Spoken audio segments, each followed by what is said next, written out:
Hello les potos, aujourd'hui je vous propose de faire un petit tour à Hollywood en 1969. Let's go!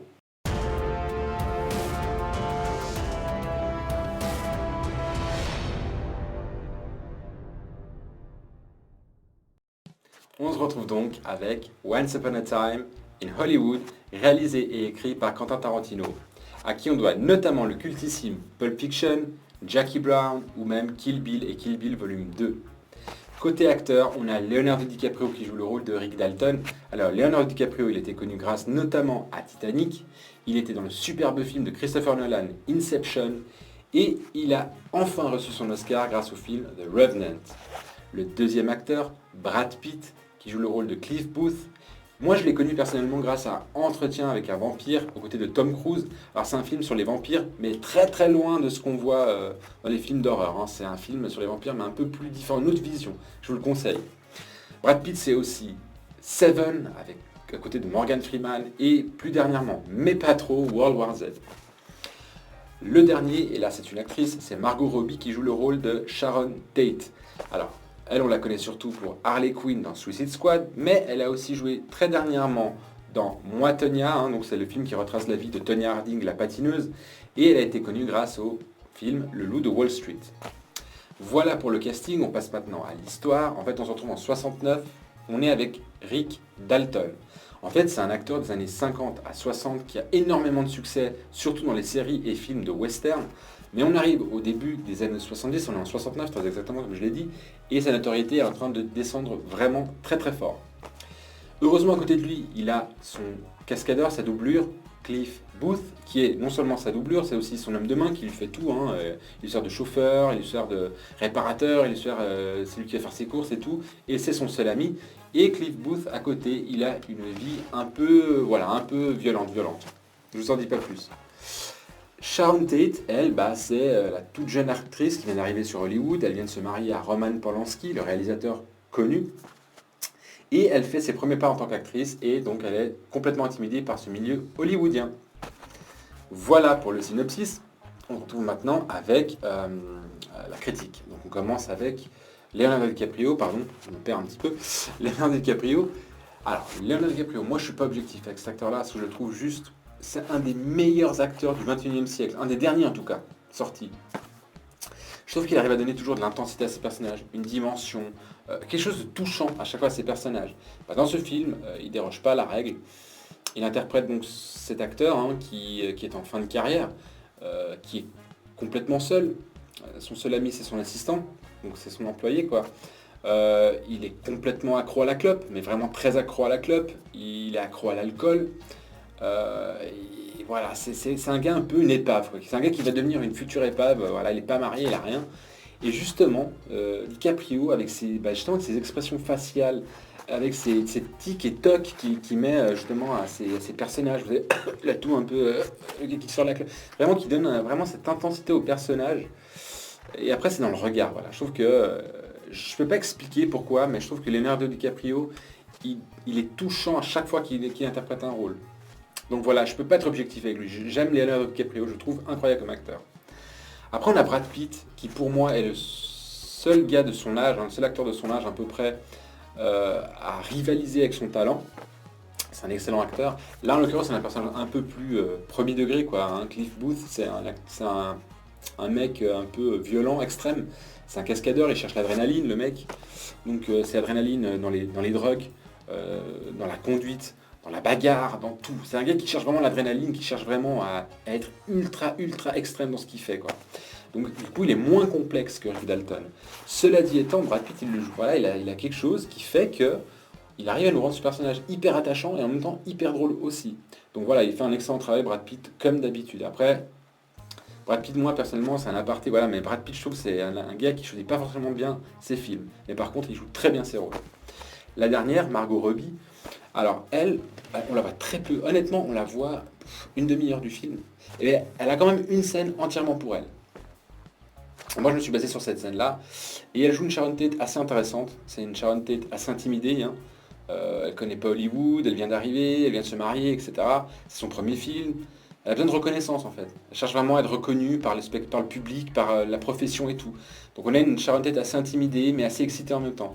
Et elle joue assez bien, malgré qu'on la voit peu. Franchement, elle joue assez bien. Après, dans l'ensemble, le casting, pas que les trois, mais l'ensemble du casting, déjà on a des super acteurs dedans, mais en plus, le casting général joue super bien. On passe maintenant, je commence donc exceptionnellement aujourd'hui par le scénario parce que c'est le point qui m'a donné le plus de soucis, le plus de problèmes honnêtement à analyser. Je vous explique pourquoi. Parce qu'en fait, il n'y en a quasi pas. Il y a un scénario, oui, mais il est super, mais genre mis de côté. Limite, on en a rien à foutre. Mais en fait, ce scénario va ouvrir. C'est comme si le scénario c'était une ligne et qu'en fait, sur cette ligne, il y a plein de branches. Et chaque branche, c'est une scène. Mais elles ne sont pas forcément importantes les unes avec les autres. Dans le sens où, en fait, ce qu'il a voulu faire Tarantino, de ce que je comprends, c'est comme nous faire un tableau. Pas une BD. Pour moi, le film, c'est la BD. Donc, c'est une BD, c'est une histoire que vous lisez image après image. Là, c'est un tableau. Donc, un tableau, c'est une image, une seule et simple image, qui donne beaucoup d'informations et qui vous permet de vous faire votre propre histoire vous-même dans votre tête. Et là, c'est ce qu'il a fait avec ce film. Il y a une scène, par exemple, c'est un exemple, il y a une fête.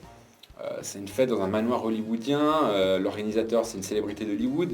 Il invite toutes les célébrités d'Hollywood. Et puis en fait, le champagne, le pognon, tout ce que vous voulez, le fric, il y en a partout et tout. Bon, c'est époque hippie, c'est pas avec all in white. Non, non, c'est hippie toujours, mais ça pue le fric quand même. Sauf qu'après, durant cette fête, il y a des petits dialogues avec des personnages qu'on voit, mais vraiment que durant cette fête-là, qui vont vous expliquer qu'en fait, dessous chaque fête, c'est de la merde. C'est du business, c'est de la solitude, c'est de la jalousie, c'est de la drogue, des fois même ils s'échangent des trucs de drogue, c'est du sexe, voilà. C'est que derrière chaque fête hollywoodienne qui paraît super paillettes, strass, bling bling à la con, en fait, tout c'est de la merde dessous. Et il y aura plusieurs scènes comme ça qui vont un petit peu vous expliquer qu'est-ce qu'était Hollywood dans les années 60 à 70. Voilà, c'est plus un scénario comme ça qu'il faut le voir. C'est pas un scénario il faut s'attendre avec une histoire hyper machin.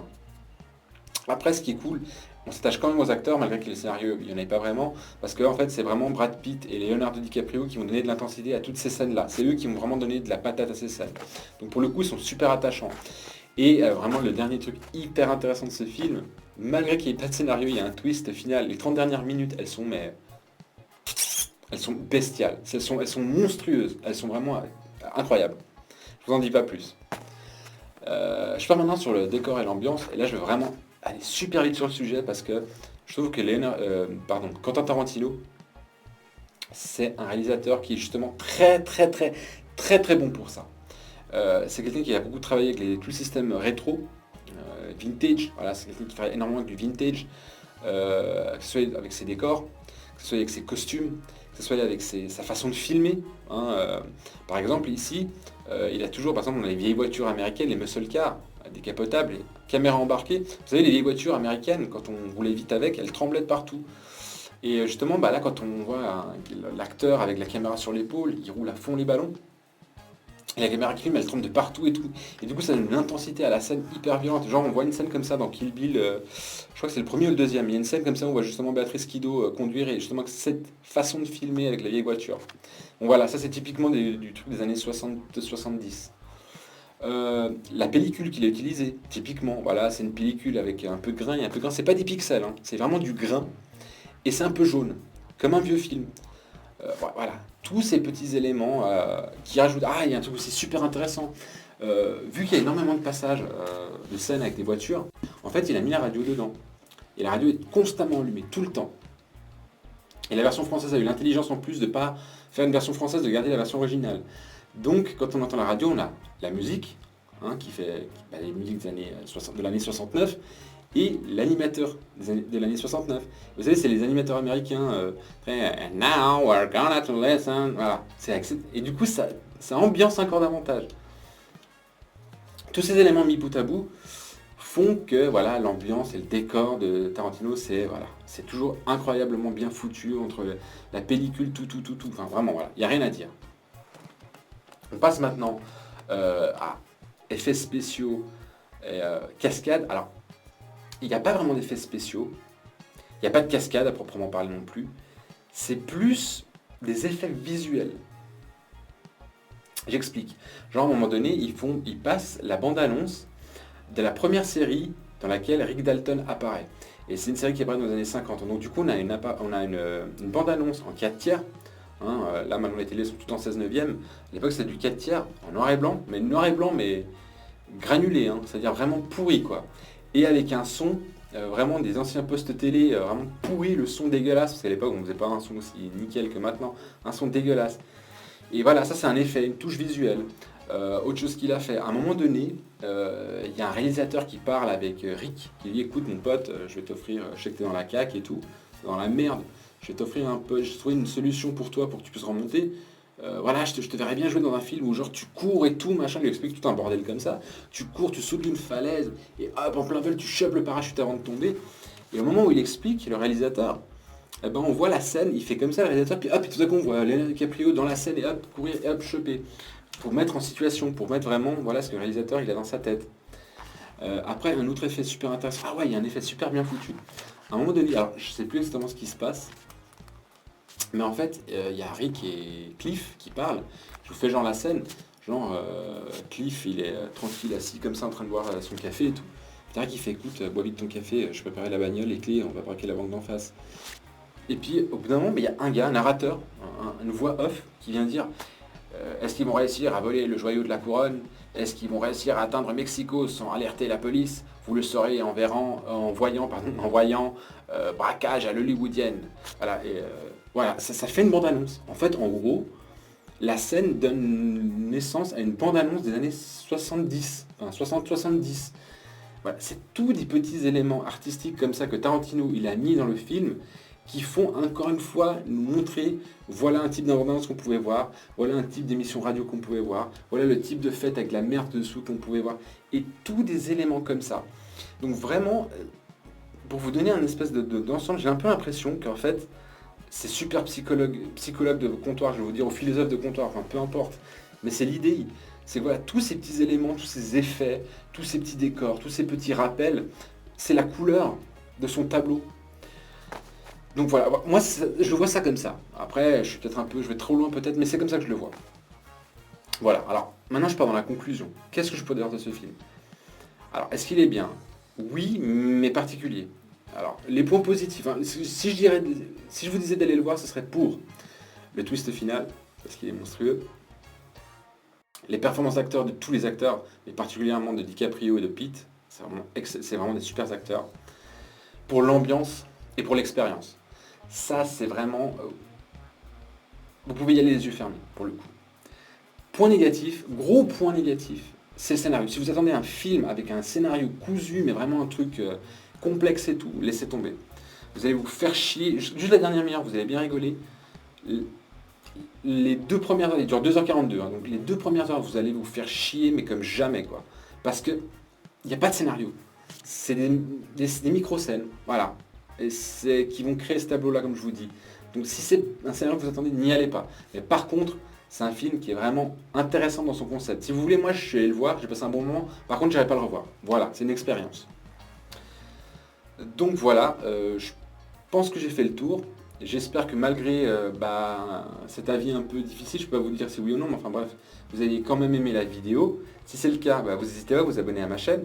Vous n'hésitez pas à activer la petite cloche des notifications pour être au courant de mes prochaines sorties vidéo. Avant de vous dire au revoir, pour ceux que ça intéresse, je vous retrouve juste après l'alerte spoil. Hein.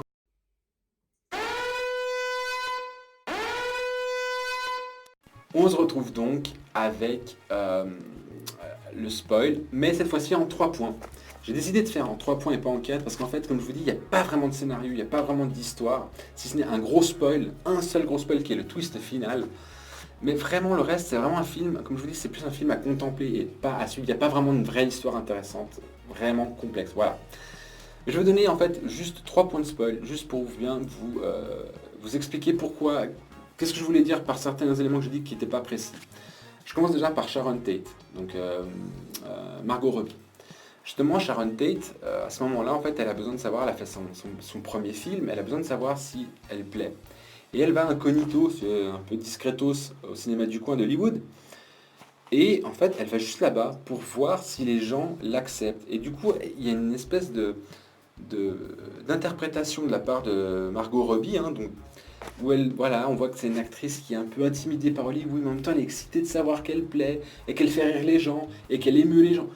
Voilà, et je trouve que cette scène-là de Margot Robbie, malgré qu'on la voit très peu, justement, c'est pour ça que je dis, je trouve qu'elle a quand même bien joué son coup, parce qu'on la voit très peu, mais malgré tout, cette scène, je l'ai trouvée intéressante. Parce qu'on voyait vraiment ce qu'une actrice ou un acteur peut ressentir quand il arrive à Hollywood, et puis qu'on le balance dans la merde, parce qu'Hollywood c'est de la merde, hein, il faut le dire les choses, hein, il n'y a pas de pitié. Voilà, et elle est toute contente, elle est un peu innocente et naïve, elle n'est pas encore dedans dans... Elle n'a pas le passif de Rick Dalton, elle n'a pas l'expérience de Rick Dalton. Donc du coup, c'est super intéressant de voir les deux acteurs. Troisième élément, et cet élément-là, en fait, il est super glauque, dans le sens où si vous avez suivi, ou si vous connaissez l'histoire de Sharon Tate et de Charles Manson, vous saurez que Sharon Tate est une actrice qui a été, en compagnie de ses amis, elle a été assassinée par Charles Manson et sa secte, hein, c'était des satanistes. Bref, je reviens au film, et en fait, au bout d'un moment, Cliff, pendant qu'il fait 2-3 merdes pour Rick il est sur un tournage et tout, en fait, il voit une fille tous les jours. Il croise une fille qui fait du stop. Et à un moment donné, il décide finalement de franchir le pas, de la ramener chez elle. Et en fait, il se retrouve qu'elle habite au sein d'un clan avec un gars qui ressemble quand même pas mal à Charles Manson. Et quand on se dit, putain, mais attends, Sharon Tate, elle est dans le film, le mec, là, il ressemble pas mal à Charles Manson, son clan, là où ils habitent, ça ressemble, parce qu'une fois, il y a des documentaires sur Charles Manson, vous verrez, là où il habitait à l'époque. Et ça ressemble vraiment comme deux gouttes d'eau à où il habitait, avec le clan qu'il avait. On se dit, putain, la fin, elle va être horrible. Il va défoncer, il va tuer Sharon Tate, quoi. Sauf que, et c'est là où Tarantino, il nous l'a, mais profond, le twist final, il est, mais... En fait, Charles Manson, en compagnie de deux meufs complètement allumées, hein, les trois sont complètement à la masse, décide d'aller chez Sharon Tate pour la tuer, en fait, pour tuer l'ancien proprio, parce qu'ils sont pas encore au courant que c'est Sharon Tate, maintenant qu'il est avec Roman Polanski, enfin bref, on s'en fout. Ils vont en direction de chez elle pour la tuer, et en fait, il y a une scène juste avant où Rick Dalton les envoie chier, parce qu'ils étaient passés juste avant pour faire leur repérage. Donc là, du coup, ils se décident d'aller tuer Rick Dalton. Sauf que Rick Dalton est à l'arrière de la maison dans la piscine avec des écouteurs, donc il n'entend pas. Sa femme, elle pionce, et Cliff, eh ben, il est dans la maison. Hein. Cliff, c'est quelqu'un, je vous ai dit, assez brut, il est extrême dans tout ce qu'il fait, avec sa chienne, un pitbull. Et il rentre chez Rick pour le buter, et en fait, il se retrouve face à Cliff. Et là arrive une scène, mais gore, mais gore de chez gore, ultra violente, ultra gore, oh putain, mais vraiment, et ultra drôle. Et là, tout à coup, on a la signature de Tarantino, voilà. Genre, le gars Tarantino nous dit, voilà, moi, les 2 premières heures que vous avez fait, on dirait pas que c'est moi qui l'ai fait. Par contre, je vous signe que c'est moi, c'est bien moi. Parce que là, on reconnaît vraiment Tarantino, quoi, ces films. On reconnaît le gore, la violence, le sang, l'humour, le rétro, le vintage. Voilà, tout ça s'est réuni dans les 30 dernières minutes. Et là, c'est bestial en fait. En gros, il nous fait un contre-pied. On se pensait que Manson allait faire comme dans la vraie vie, tuer Sharon Tate. Et en fait, il se fait défoncer par Cliff et puis par Rick plus tard. Je vous explique pas la scène en détail parce qu'il faut vraiment la voir parce qu'elle est monstrueusement drôle, quoi. Donc voilà, j'ai fait le tour du spoil en 3 points cette fois-ci. J'espère que vous avez kiffé. Si c'est le cas, vous savez déjà quoi faire. Mais en attendant, prenez soin de vous et bye bye.